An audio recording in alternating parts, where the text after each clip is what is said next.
स्थानिक स्वराज्य संस्था या लोकशाहीचा पायवा आहेत। लोकशाही सुदृढ करायची असेल तर स्थानिक स्वराज्य संस्थेच्या निवडणुकांमध्ये जास्तीत जास्त मतदान केलं पाहिजे।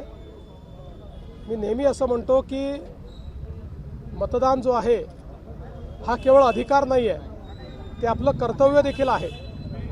आणि मतदान न करणं याचा अर्थ लोकशाहीमध्ये कुठेतरी आपल्या कर्तव्याचं पालन न करण्यासारखं आहे। आणि म्हणून मी मतदान केलेलं आहे आणि सर्वांना विनंती करतो, सगळ्यांनी मतदान करावं, भरघोस मतदान करावं।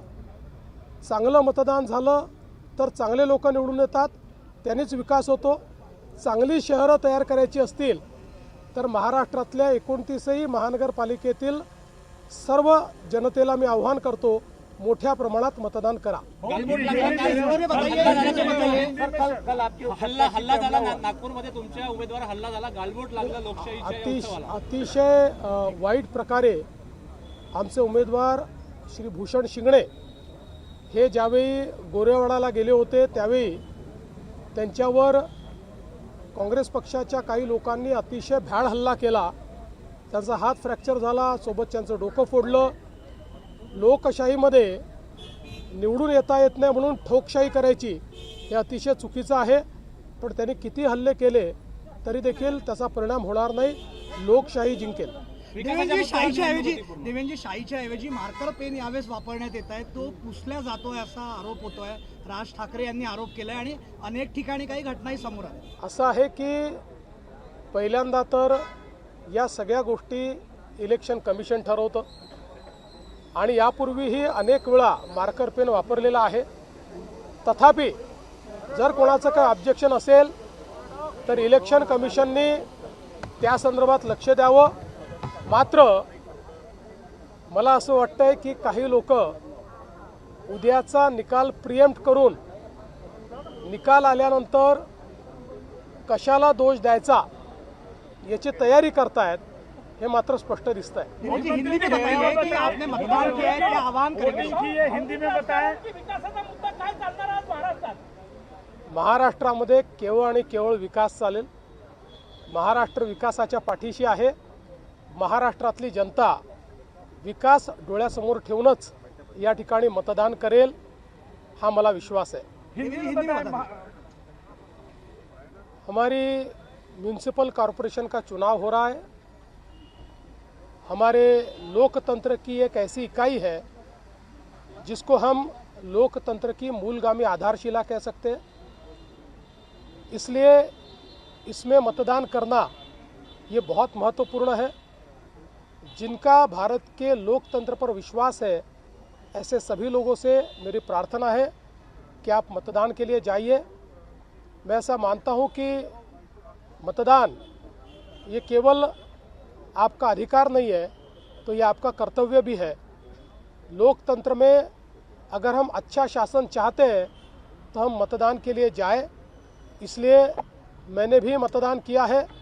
मैं सभी को अपील करता हूं, आप भी मतदान कीजिए, बड़े से बड़ी संख्या में मतदान कीजिए। कोई भी अपने घर पे नहीं रुके, सभी लोग लोकतंत्र के इस उत्सव में सम्मिलित हो, ऐसा मैं सबसे निवेदन करता हूं। मुख्यमंत्री जी, बीजेपी के उम्मीदवार पर हमला हुआ, बीजेपी के उम्मीदवार पर हमला हुआ और ये चुनाव आप पे भी काफी टीका टिप्पणी की गई, मिमिक्री की गई। किस तरह चुनाव जा रहा, क्योंकि उम्मीदवारों पे भी हमले शुरू हो गए हैं?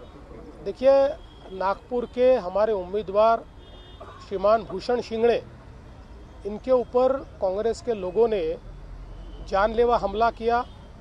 उनका हाथ टूटा, उनके पैरों पर भी चोट आई है, सिर पर भी चोट आई है, साथ में जो थे उनका भी सिर फूटा है। और एक प्रकार से चुनाव जब जीत नहीं सकते तो इस प्रकार से हमला करना ये लोकतंत्र को कालिक पोतने जैसा है। लेकिन इसका जवाब जनता देगी।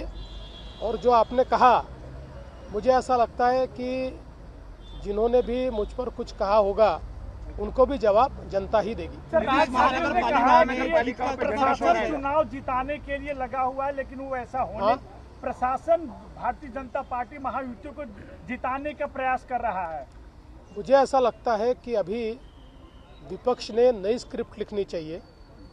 ये स्क्रिप्ट घिस गई, इसके खिलाफ वो हाई कोर्ट में हारे, सुप्रीम कोर्ट में हारे, सुप्रीम कोर्ट ने उनको लताड़ा, बावजूद उसके वही स्क्रिप्ट उनकी चल रही है। और इस बात से एक चीज़ बहुत पक्की हो जाती है कि हमारे इस चुनाव में हमारी जीत ये पक्की दिखती है, क्योंकि अभी से अगर हमारा विपक्ष कल की हार के बाद क्या बोलना है इसकी प्रैक्टिस कर रहा है, तो मुझे लगता है की जीत निश्चित है। मशीन आणली आहे मुंबईत, त्याचं नाव योगायोगानं पाडू असं आहे, त्याच्यावर त्यांना वाटून राहिलं आपण पडू की काय, तर त्याच्याबद्दल त्याचं नाव पॅड युनिट आहे, पॅड युनिट, त्याचं नाव केलं पाडू।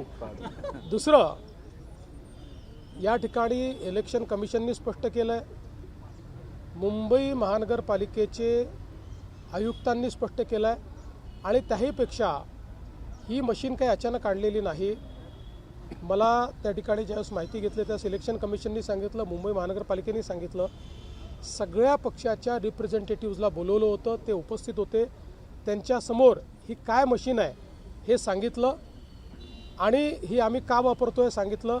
ही सरसकट वापरली जाणार नाही, ही रिडंडन्सी क्रिएट करण्याकरता मशीन आहे। म्हणजे जर काउंटिंगच्या वेळी एखादी मशीन बंद पडली तर सोबत याच्यातही डेटा असेल, याचा डेटा वापरला जाणार नाही। फक्त काउंटिंगला मशीन बंद पडली तरच याचा डेटा वापरला जातो, अन्यथा याचा डेटा वापरला जात नाही। देवेंद्र जी, मार्कर का इस्तेमाल किया जा रहा है, तैयारी शुरू झाली आहे, रिलॅक्स झाला की झेडपीची तयारी सुरू झाली आहे? नाही, रिलॅक्स व्हायला आम्हाला वेळच नाही आहे। आता झेडपीची तयारी सुरू करावीच लागेल, पण त्याच्या आधी मी डावोसला जाऊन येणार आहे। देवेंद्र जी, मार्कर का इस्तेमाल किया जा रहा है, इनके जगह विपक्ष सवाल उठा रहे हैं। देखिए, अभी मैंने ये मार्कर मेरे को लगाया हुआ है, अब इसको मिटा के दिखाइए, देखिए कहीं मिट रहा है, देखिए आपके सामने कर रहा हूँ, कहीं मिट रहा है। ऐसा है कि हो सकता है कि किसी का इसके ऊपर ऑब्जेक्शन हो, इलेक्शन कमीशन ने देखना चाहिए, और कुछ इस्तेमाल करना है तो करना चाहिए। मैं तो बोलता हूँ ऑयल पेंट करना है तो ऑयल पेंट करिए, चुनाव निष्पक्ष होने चाहिए। लेकिन हर चीज़ पर इस प्रकार से इशू तैयार करके मानो हमारे जो लोकतांत्रिक संस्थाएं हैं उन संस्थाओं के ऊपर एक प्रकार से प्रश्न चिन्ह निर्माण करना ये गलत बात है। एबीपी माझा, उघडा डोळे बघा नीट।